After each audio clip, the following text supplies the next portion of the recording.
Una maschera di sangue. Gli agenti della questura lo hanno trovato così, vittima di un brutale agguato da parte di un branco di aggressori che poi si sono dileguati. È l'ultimo caso di violenza a Vicenza.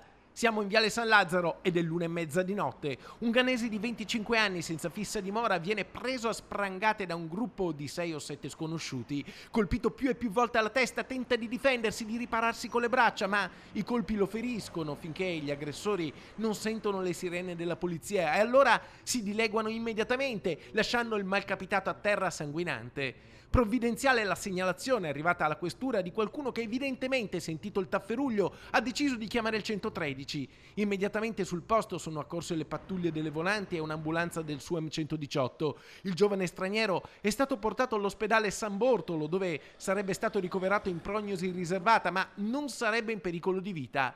Non ha saputo spiegare chi fossero gli aggressori e perché lo avessero preso di mira. Gli investigatori adesso dovranno riuscire a ricostruire cosa sia effettivamente accaduto e a risalire al movente del pestaggio. Un aiuto alle indagini potrebbe arrivare dalle telecamere di videosorveglianza installate nella zona.